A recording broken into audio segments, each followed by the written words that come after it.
नमस्कार प्यारे छात्रों, कैसे हो आप। आज हम पुनः उपस्थित हैं एक नए पाठ के साथ जिसका नाम है भूकंप विभीषिका। आज हम 10वां पाठ भूकंप विभीषिका का अध्ययन करेंगे, जिसका अर्थ है भूकंप की आपदा। भूकंप एक प्राकृतिक आपदा है जिससे धरती में उलटफेर, पहाड़ों का ऊपर नीचे होना, इस प्रकार से जो भूकंप आता है कई जगह पर देखा जाता है, जिससे जान माल की हानियां हो जाती हैं। तो इससे किस प्रकार से ये भूकंप आता है, क्या होता है इसमें विशेष, आइए हम जानते हैं इस पाठ के परिचय के माध्यम से। हमारे वातावरण में भौतिक सुख साधनों के साथ साथ अनेकों आपदाएं भी लगी रहती है। यानी हमारे इस वातावरण में हमें भौतिक सुख भी प्राप्त होते हैं, भौतिक सुख सुविधाएं भी प्रकृति की तरफ से बहुत सी हमें प्राप्त होती है, परंतु उसके साथ साथ क्या होता है, कुछ प्राकृतिक आपदाएं भी है जो हमें लगी रहती है।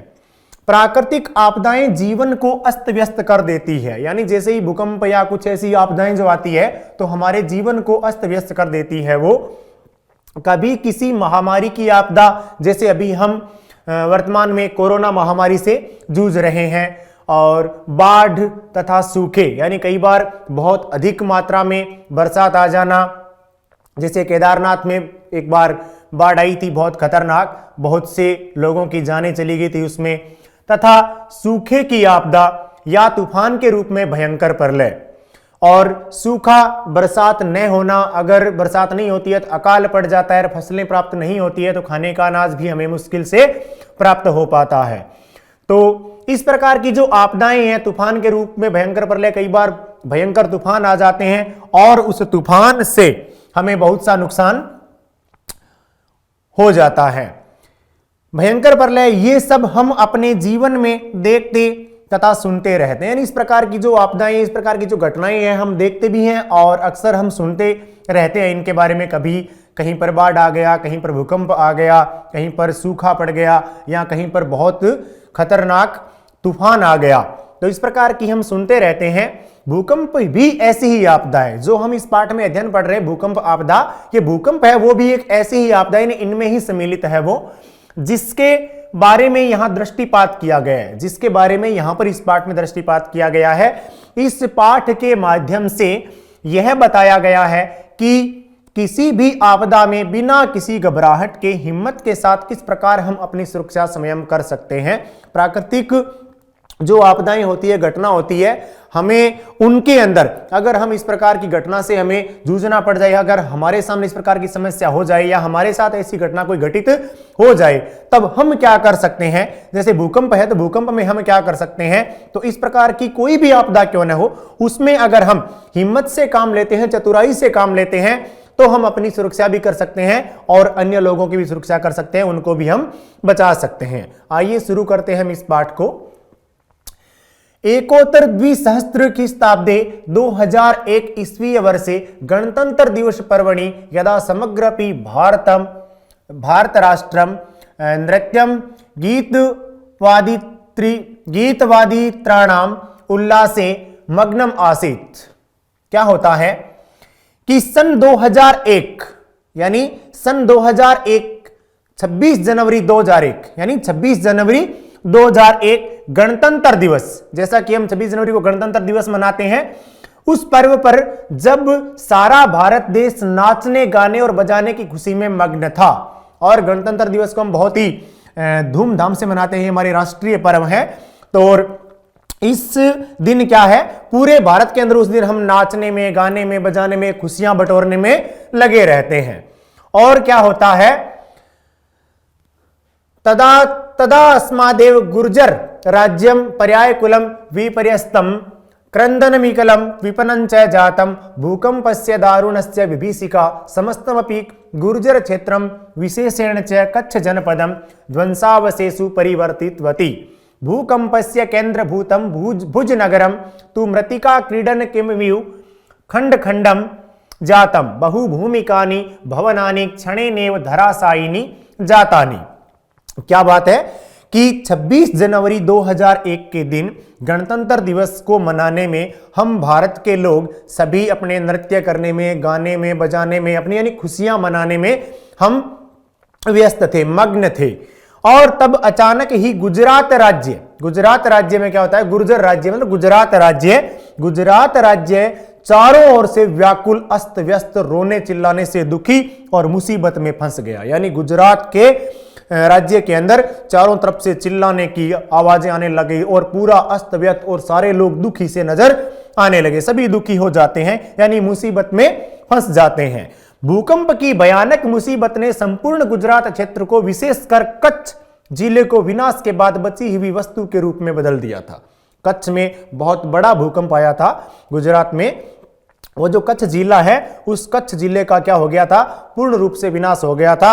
और इस प्रकार से हो गया जैसे यहां पे कोई वस्तु थी, कुछ था ही नहीं। बहुत बहुत बड़ी बड़ी जो बिल्डिंग्स जो भी था कुछ, वो सारा का सारा वहां पर भूकंप में ढह गया था, नष्ट हो गया था। ऐसे लग रहा था जैसे यहां पर कोई बची भी वस्तु है। भूकंप का केंद्र रहा भुज क्षण भर में ही धराशायी हो गया। यानी भूकंप का जो मुख्य केंद्र था, जो जहां पर भूकंप आया था, वो था भुज। और उस भुज जिला था वो जो पूरा का पूरा धराशायी गिर गया, यानी धरती पर समा गया। जितने भी वहां पर बिल्डिंग, मीनारे जो भी था, सारा का सारा घर लोगों के, वो सारे के सारे उसमें क्या हो गए, धरती में समा गए। देखते हैं आगे क्या होता है।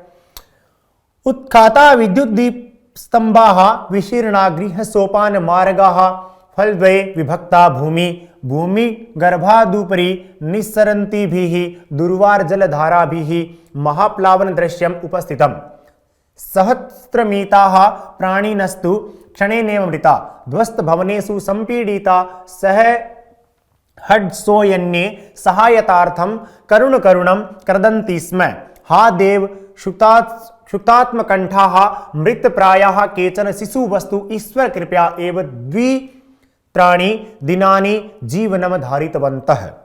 बहुत ही बड़ा मार्मिक दृश्य था उस समय कि चारों तरफ भूकंप से सब लोग परेशान थे, कहीं से रोने की, चिल्लाने की आवाजें आ रही है। और क्या होता है, वो विद्युत स्तंभा, जो बिजली के खंभे होते हैं, बिजली के खंभे उखड़ गए, भूकंप से बिजली गिर गई, जो खंभे थे वो गिर गए, तार भूमि पर गिर गए, घर की सीढ़ी नुमा रास्ते बिखर गए, घर के जो सीढ़ी नुमा रास्ते थे, घरों में जो सीढ़ियां होती है वो बिखर गई, धरती दो भागों में बंट गई। यानी फलद्वये विभक्ता भूमि, भूमि है वो धरती है, वो दो भागों में बंट गई। और धरती के अंदर से ऊपर की ओर निकलती हुई जलधाराओं ने तो महाप्रलय का दृश्य उपस्थित कर दिया था। यानी धरती के अंदर से जो जल की धाराएं निकल रही थी, पानी निकल रहा था, उसने क्या कर दिया, महाप्रलय का दृश्य उपस्थित कर दिया। उससे महाप्रलय जैसा आ गया हो कि जो लोग धरती में समा गए वो वैसे मर गए, दूसरा ऊपर से पानी आ रहा है, पानी की लहरें आ रही है, वो उनको अपने साथ में बहा ले जाती है।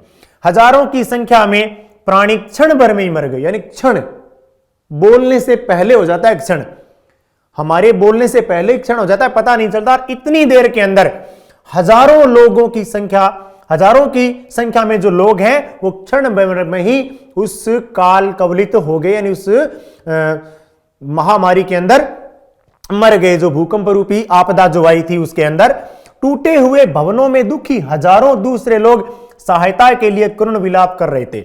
जो टूटे हुए भवनों में कुछ लोग बचे हुए थे जो हजारों की संख्या में थे, और वो सहायता के लिए करुण विलाप यानी रो रहे थे दया की दृष्टि से कि हमें बचाओ, हमें बचाओ। और भूख से दुर्बल कंठ वाले लगभग मरे हुए कुछ बच्चों ने तो ईश्वर की कृपा से 2-3 दिन में ही जीवन धारण किए। और क्या हुआ, उस करुण विलाप कर रहे थे और भूख से दुर्बल थे, यानी भूख से एकदम दुर्बल, यानी 2-3 दिन हो गए तो उनको भूख खाने के लिए कुछ मिल नहीं रहा था, तो एकदम भूखे थे। भूखे कंठ वाले, सूखे कंठ लगभग मरे हुए कुछ बच्चों ने तो ईश्वर की कृपा से 2-3 दिन ही जीवन धारण किए। यानी जो कुछ बच्चे थे, जो छोटे छोटे बच्चे थे, वो ईश्वर की कृपा से 2-3 दिन तक तो बिना भोजन के बचे और फिर वो भूखों मर गए, कुछ भी वहां पर था नहीं। इयम आसीत् भैरव विभीषिका कच्छ भूकंपस्य पंचमोत्तर द्विसहस्त्र ख्रीष्टाब्दे 2005 ईस्वीय वर्षे अपि कश्मीर प्रान्ते पाकिस्तान देशे च धरायाः महत्कंपनं जातम्। यत् कारणात् लक्ष्यं परिमिताः जनाः अकाल काल कवलिताः पृथ्वी कस्मात् प्रकम्पन्ते वैज्ञानिकाः इति विषये कथयन्ति यत् पृथिव्याः अन्तर्गर्भे विद्यमानाः बृहत्य पाषाण शिला यदा संघर्षणवशात् त्रुटियन्ति तदा जायते भीषणं संस्खलनं संस्खलजन्यं कंपनं च तदेव भयावह कंपनं धरायाः उपरितम अप्यागत्य महाकंपनं जनयति येन महाविनाश सदृश्यम समुत्पद्यते। क्या कहा? यह कच्छ के भूकंप की भयानक विभीषिका थी। जो हमने अभी पढ़ा ऊपर, वो क्या थी? कच्छ की थी, जो कच्छ गुजरात में है। और वहां पर इस प्रकार का जो हमने भूकंप के बारे में पढ़ा, वो वहां का था 2005 ईस्वीय वर्ष में, यानी 2005 में। वो तो था 2001 में। और फिर क्या आता है? 2005 में भी कश्मीर राज्य और पाकिस्तान देश में धरती का महाकंपन हुआ था, यानी धरती में बहुत बड़ा कंपन हुआ था, जिसके कारण से लाखों लोग असमय ही मौत की भेंट चढ़ गए थे। लाखों लोग किसी एक पल में, एक क्षण में, थोड़ी सी देर में खत्म हो जाना बहुत ही बड़ी हृदय विदारक घटना होती है ये। और उस 2005 के जो भूकंप था, धरती का जो कंपन हुआ था, उसमें कश्मीर राज्य और पाकिस्तान देश, इन दोनों में महाकंपन हुआ वहां पर, जिसके कारण लाखों लोग असमय ही मौत की भेंट चढ़ गए थे। धरती कैसे कांपती है, यानी ये भूकंप होता कैसे है? इस प्रकार का जो भूकंप है वो आता कैसे है, धरती कांपती कैसे है? इसमें वैज्ञानिक इस विषय में कहते हैं, वैज्ञानिक इस विषय में क्या कहते हैं कि पृथ्वी के अंदर विद्यमान बड़ी बड़ी पत्थर की शिलाएं जब घर्षण के कारण टूटती है, तब भयंकर क्षलन यानी क्षरण या पतन और स्खलन से उत्पन्न होने वाला जो कंपन होता है, उसे ही हम क्या कहते हैं? भूकंप कहते हैं। पृथ्वी के अंदर क्या है? बहुत बड़ी बड़ी शिलाएं हैं अंदर, और शिलाओं में जब आपस में क्या होता है? घर्षण होता है, तो घर्षण से पृथ्वी क्या करती है? कांपती है। और उस कांपने से क्या करता है? धरती हिलती है और हम उसमें समा जाते हैं। और वो छोटा कंपन होता है तो नॉर्मल हो जाता है, लेकिन अगर बहुत बड़ा घर्षण होता है तब हम अपने आप को ही उसमें बचा नहीं पाते हैं। थोड़ी सी समय के अंदर लाखों लोग एक पल के अंदर ही खत्म हो जाते हैं।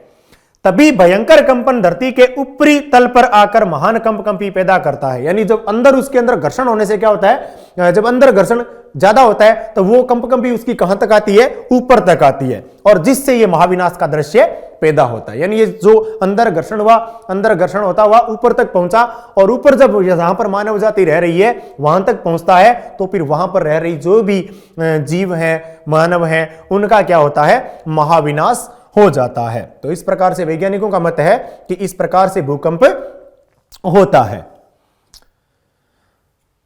ज्वालामुख पर्वतानां विस्फोटैरपि भूकंपो जायते इति कथयन्ति। भूकंप विशेषज्ञाः पृथिव्याः गर्भे विद्यमानो अग्निर्यदा खनिज मृत्तिका शिलादिव संचयं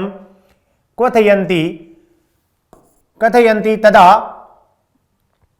तत्सर्वमेव लावार्स्मात् उपेत दुर्वारगत्या धराम पर्वतं वा विदार्यं बहिर्निष्क्रामति धूम भस्मावृतं जायते तदागमनम सेल्सियस तापमात्राया 8 शतांकतामुपगतो अयं लावारसो यदा नदी वेगेन प्रवहति तदा पार्श्वस्थ ग्रामा नगराणि वा तददूरे क्षणेनैव क्षमाविशन्ति। क्या कहा? कि ज्वालामुखी पर्वतों के विस्फोटों से भी भूकंप उत्पन्न होता है। यानी जब ज्वालामुखी और जब पर्वतों का जो विस्फोट होता है, उससे भी क्या हो जाता है? भूकंप उत्पन्न हो जाता है। उनसे भूकंप उत्पादो यानी भूकंप उत्पन्न हो जाता है। ऐसा भूकंप के विशेषज्ञ कहते हैं। ऐसा कौन? इति कथयन्ति भूकंप विशेषज्ञाः। ऐसा कहते कौन है? जो भूकंप के विशेषज्ञ हैं, वो इस बात को मानते हैं कि जब ज्वालामुखी और पर्वतों में जो विस्फोट होता है, उससे भी भूकंप हो जाता है। पृथ्वी के अंदर यानी गर्भ में स्थित आग जब खनिजों, मिट्टी और शिला पत्थर आदि को तपाती यानी उबालती है, तब वह सब अंगारों का रूप धारण करके तेज गति से धरती अथवा पहाड़ को फोड़कर यानी बाहर निकलता है। क्या होता है, पृथ्वी के अंदर यानी पृथ्वी के अंदर गर्भ में जब खनिज, मिट्टी और शिला जो होते हैं वो आपस में तप जाते हैं, उबल जाते हैं, तब यह सब अंगारों का रूप धारण करते हैं, यानी कोयलों का जैसे आग का रूप धारण कर लेते हैं ये, और फिर वो आग के रूप में उस पहाड़ को फोड़ कर क्या करते हैं, बाहर निकलते हैं। तब आकाश धुएं और राख से ढक जाता है, तब आकाश है वो क्या कर जाता है, धुएं और राख से ढक जाता है, और सेल्सियस की मात्रा के 800 अंकों 100 डिग्री सेल्सियस को प्राप्त यह लावा जब नदी की गति से बहता है, यानी यह जो लावा जो आग के रूप में बह रहा है, यानी ये जो इसकी स्पीड बताई है 800 डिग्री सेल्सियस, इस प्रकार का जो लावा है ये जब नदी, जैसे नदी बहती है, नदी का पानी बहता है, वैसे जब ये बहता है तब पास में स्थित गांव अथवा शहर क्षण भर में ही उसके पेट में समा जाते हैं। इस प्रकार की आग सी चलती है, जैसे नदी एक आती है वो सबको साथ में बहा ले जाती है, उसी प्रकार से ये जो आग है वो भी क्या करती है, उसके पास में जो स्थित गांव या शहर है उसको अपने पेट में समा लेता है, यानी वो सब उसकी आग में खत्म हो जाते हैं। निहन्यते च विवसाः प्राणिनः ज्वालामुद्गिरन्त एते पर्वता अपि भीषणं भूकंपं जनयन्ति। यद्यपि देवः प्रकोपो भूकंपो नाम तस्योपशमनस्य न कोऽपि स्थरोपायो दृश्यते। प्रकृति समक्षम अद्यापि विज्ञान गर्भितौ मानवः वामन कल्प एव, तथापि भूकंप रहस्यज्ञाः कथयन्ति यत् बहुभूमिक भवन निर्माणं न करणीयम। क्या कहते हैं, और विवश यानी बेचारे प्राणी मारे जाते हैं। जो इस प्रकार से वो जो आग चलती है 800 सेल्सियस जो हमने अभी पीछे पढ़ा था, तो उसके हिसाब से जब वो आग चलती है तो आग से क्या हो जाते हैं, जो विवश प्राणी हैं यानी बेचारे प्राणी हैं जो उसकी चपेट में आते हैं वो अकारण ही मारे जाते हैं। ज्वालाओं को उगलते हुए ये पहाड़, यानी आग को उगलते हुए ये पहाड़ भी भयानक भूकंप को पैदा करते हैं। यानी इस प्रकार के जो ज्वालाओं को उगलते हुए ये जो पहाड़ हैं वो भी क्या करते हैं, भयानक भूकंप को पैदा करते हैं, इनसे भी भूकंप हो जाता है। जबकि भूकंप देवीय प्राकृतिक प्रकोप है, यानी एक देवीय शक्ति भी है, इसको कहते हैं कि देवीय प्रकोप है ये, अतः उसके निराकरण का कोई स्थिर उपाय नहीं दिखाई देता है। अगर हमें कोई बीमारी है तब उसका इलाज कर सकते हैं और कर सकते हैं, कुछ चीजें ऐसी है जिनका हम समाधान कर सकते हैं, लेकिन इसका कोई समाधान भी नहीं है, इसका कोई उपाय, स्थिर उपाय भी ऐसा कुछ कर दें जिससे भूकंप न आए। इसका मुख्य बचाव ही उपाय है, हम हिम्मत या चतुराई से काम लें, तब उस जगह से हम उस समय से पहले हम अपने आप को बचा सकते हैं। जबकि भूकंप देवीय प्रकोप है, अतः उसके निराकरण का कोई स्थिर यानी कारगर उपाय अभी तक नहीं दिखाई देता है। प्रकृति के सामने आज भी विज्ञान के ज्ञान से घमंडी मनुष्य बोलने की तरह ही हैं, तो भी भूकंप के रहस्यों को जानने वाले विद्वान कहते हैं कि बहुमंजिले भवन को नहीं बनाना चाहिए। क्या कहते हैं भाई, प्रकृति के सामने आज भी विद्वान के जो विज्ञान का ज्ञान है वो प्रकृति के सामने आज भी छोटा ही है। चाहे विज्ञान कहीं तक पहुंच गया हो, लेकिन इस प्रकार की आपदाओं से कैसे बचा जा सकता है, इनका वैज्ञानिकों के पास भी कोई उपाय नहीं है। वो क्या, जो भूकंप के रहस्यों को जानते हैं, वो जो विद्वान लोग हैं वो क्या कहते हैं कि हमें बहुमंजिले भवन को नहीं बनाना चाहिए, यानी बहुत बड़ी मंजिल बनाते हैं, ये पहला, दूसरा, तीसरा, चौथा, पांचवा, सातवां, और बड़ी बड़े शहरों में हम देखते हैं एक लंबी बहुत बड़ी बिल्डिंग बनाते हैं। तो इस प्रकार की जो भूकंप से सुरक्षा पाने हेतु में इस प्रकार की जो बहुमंजिलें होती हैं उनका भवनों का निर्माण नहीं करना चाहिए, क्योंकि उनके धराशायी होने से जो उनके अंदर होते हैं न तो वो निकल पाते हैं और न भाग पाते हैं। इस प्रकार उनका कहना है भूकंप विशेषज्ञों का कि आप इस प्रकार के बड़े बड़े भवन हैं, जो बड़ी बड़ी मंजिलें हैं, वो न बनाएं। तटबंधम निर्माय बृहन् मात्रम नदी जलमपि नेकस्मिन् स्थले पुंजीकरणीयम, अन्यथा असंतुलन वसात भूकंप संभवति। वस्तुतः शांतानि एव पंचतत्वानि क्षितिज जल पावक समीर गगनानि भूतलस्य योगक्षेमां कल्पन्ते। अशांतानि खलु तान्येव महाविनाशम उपस्थायन्ति। कि बांध बनाकर बड़ी मात्रा में, यानी तटबंधम निर्माय, बांध को बना करके हम बड़ी मात्रा में नदी के जल को भी एक स्थान पर नहीं रोकना चाहिए। कई बार होता है कि नदी के जल को बड़े बड़े बांध बना करके एक जगह रोक लिया जाता है, और अगर कल को वो खुल गया या टूट गया तो उसके पास में जो लोग रह रहे हैं, जो गांव है, नगर है, वो डूब सकता है।